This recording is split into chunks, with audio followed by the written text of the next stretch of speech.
السلام علیکم دوستو، امید کرتا ہوں آپ سب خیریت سے ہوں گے۔ دوستو میرا نام ہے محمد یوسف، آپ میرا یوٹیوب چینل دیکھ رہے ہیں ہنجرا آفیشل۔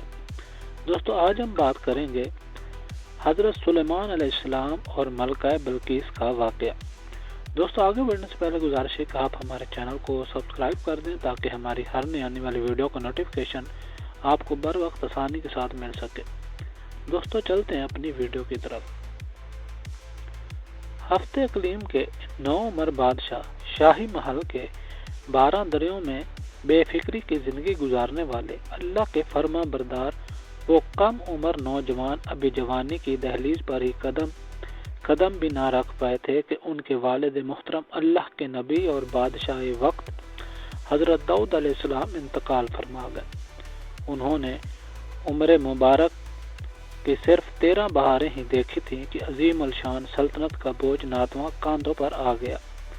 تخت شاہی پر براجمان ہوئے تو اپنے رب کے حضور کامیابی کی دعا کرتے ہوئے عرض گزار ہوئے، اے میرے پروردگار، مجھے ایسی بادشاہت عطا فرما کہ جو میرے بعد کسی کو بھی میسر نہ ہو۔ رب العالمین نے اپنے محبوب بندے کی دعا کو شرف قبولیت بخشا اور ہفتے اقلیم بنا کر دنیا کی ہر شے کو ان کا مطیع و فرما بردار بنا دیا۔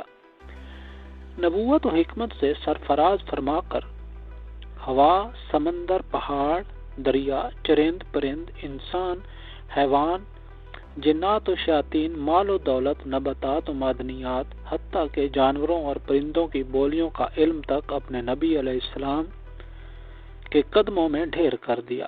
خود اللہ تعالیٰ قرآن کریم میں فرماتا ہے کہ ہم نے تند و تیز ہوا کو سلیمان علیہ السلام کے تابع کر دیا، اور ہم نے جنات کو بھی اور دوسرے جنات شیاطین کو بھی جو زنجیروں میں جکڑے رہتے تھے ان کے متحد کر دیا، اور ہم نے بہت سے شیاطین کو بھی ان کے تابع کر دیا، اور ہم نے ان کے لیے تانبے کا چشمہ بہا دیا۔ دنیا میں بڑے بڑے بادشاہ گزرے لیکن حضرت سلیمان علیہ السلام جیسی بادشاہت کسی کو نصیب نہ ہوئی۔ جانوروں اور پرندوں کی بولیوں کا علم۔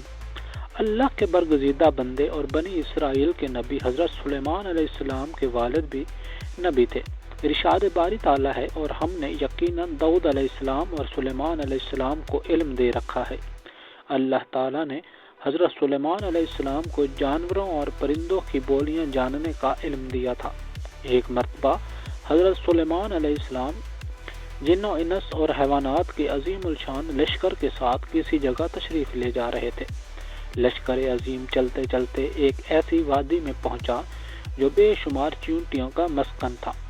چیونٹیوں کی ملکہ نے جب انبوہ کثیر لشکر کو دیکھا تو کہا، اے چیونٹیوں، اپنے اپنے گھروں میں گھس جاؤ، ایسا نہ ہو کہ بے خبری میں سلیمان علیہ السلام اور ان کا لشکر تمہیں روند ڈالے۔ حضرت سلیمان علیہ السلام نے اس کی بات سنی تو مسکرا دیے اور اللہ سے دعا کی، اے میرے پروردگار، تو مجھے توفیق دے کہ میں تیری ان نعمتوں احسانات کا شکر بجا لاؤں جو تو نے مجھ پر اور میرے ماں باپ پر کیے ہیں۔ حضرت ابن عباس رضی اللہ تعالیٰ عنہ سے منقول ہے کہ نبی صلی اللہ علیہ وسلم نے 4 جانوروں حشرات کو قتل کرنے سے منع فرمایا ہے: چیونٹی، شہد کی مکھی، ہدہد اور لٹورا۔ ہدہد کو حاضر ہونے کا حکم۔ ایک مرتبہ حضرت سلیمان علیہ السلام نے سفر کے دوران ہدہد کو حاضر ہونے کا حکم دیا۔ ہدہد اس وقت موجود نہیں تھا۔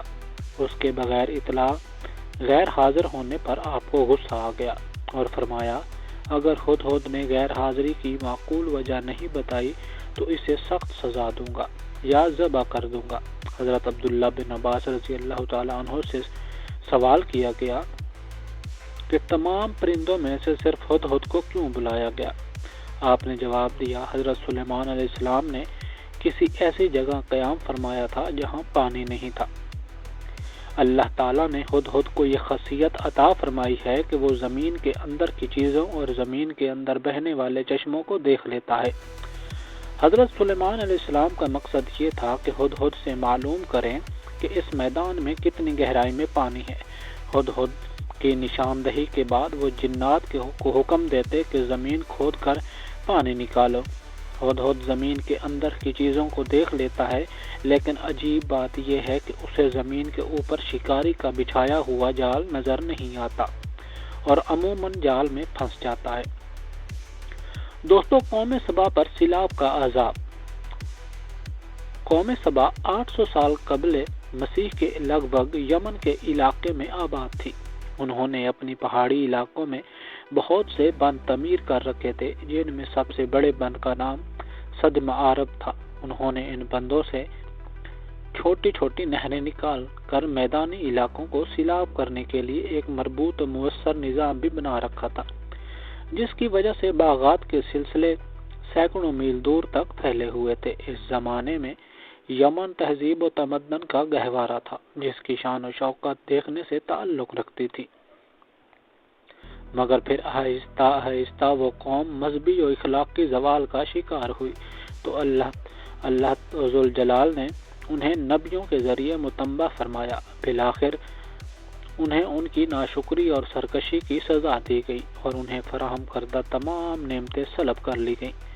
اللہ تعالیٰ کے حکم سے ان کا سب سے بڑا بند سد معارب ٹوٹ گیا اور یوں ایک خوفناک سیلاب قہر خداوندی بن کر ان پر ٹوٹ پڑا اور اس قوم کا نام و نشان ایسا مٹا کہ دنیا میں ان کی صرف داستانیں ہی باقی رہ گئی ہیں۔ قوم سبا پر سیلاب کے عذاب کا ایک واقعہ حضرت صلی اللہ علیہ وسلم کی ولادت سے تقریباً 125 سال قبل یعنی 450 عیسوی کے لگ بھگ پیش آیا۔ بند ٹوٹنے کی وجہ سے یہ علاقہ مکمل طور پر تباہ ہو گیا۔ سیلاب کے عذاب سے زندہ بچ جانے والے لوگ عراق اور عرب کے دوسرے علاقوں میں ہجرت کر گئے۔ یثرب میں آباد ہونے والے قبائل اوس اور خزرج کا تعلق بھی یمن سے تھا۔ قوم سبا کی تباہی کے بعد مذکورہ تجارتی شاہ راہ پر قریش مکہ کی اجارہ داری قائم ہو گئی۔ ملکہ بلقیس کی ماں جنات میں سے تھیں۔ ملکہ سبا کا نام تاریخ کے کتب میں بلقیس بنت شراحیل بتایا گیا ہے کہ ملکہ بلقیس کے باپ دادا ملک یمن کے بادشاہ تھے۔ روایت کے مطابق ملکہ بلقیس کی ماں جنات میں سے تھیں۔ ان کے باپ نے ایک جن عورت سے شادی کی تھی جس کا نام بلعمہ بنت شیعان تھا۔ اس کے بطن سے بلقیس پیدا ہوئی۔ اللہ تعالیٰ نے ملکہ بلقیس کو وسیع مملکت، شان و شوکت، مال و دولت، ہیرے جواہرات کے علاوہ خوب حسن و جمال بھی عطا فرمایا تھا۔ ان کی قوم سورج کی پرستش کرتی تھی۔ بعض نے لکھا کہ مجوسی تھے جو آگ سمیت ہر روشنی کی پرستش کرتے ہیں۔ حضرت سلیمان علیہ السلام کا خط ملکہ کے محل میں کیسے پہنچا؟ دوستو، ہدہد نے حضرت سلیمان علیہ السلام کا خط لیا اور اڑتا ہوا ملک یمن پہنچا اور محل کے اندر ملکہ کو تلاش کرتا ہوا اس کے کمرے تک پہنچا۔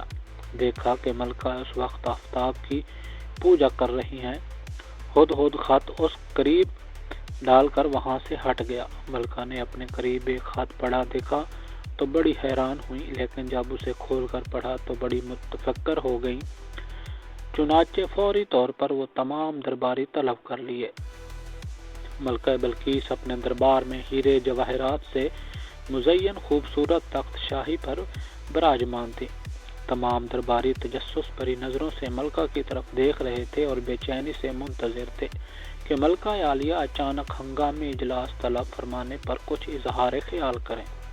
ملکہ نے وسیع و عریض اور عالی شان دربار کے چاروں جانب ایک نظر دوڑائی اور پھر یوں گویا ہوئی، اے اہل دربار، مجھے ایک بڑا اہم باوقت خط فلسطین اور شام کے عظیم فرمانروا سلیمان علیہ السلام کی جانب سے موصول ہوا ہے، جو مہربان اللہ کے نام سے شروع ہے، جس میں لکھا ہے کہ تم میرے سامنے سرکشی نہ کرو اور مسلمان بن کر میرے پاس آ جاؤ۔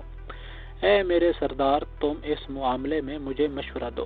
میں کسی امر کا قطعی فیصلہ تمہارے مشورے اور رائے کے بغیر نہیں کرتی۔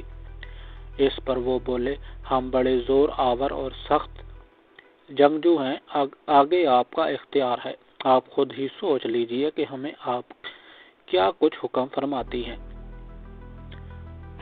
دوستو یہ تھی ہماری آج کی ویڈیو. امید کرتا ہوں آپ کو ہماری ویڈیو اچھی لگی ہوگی.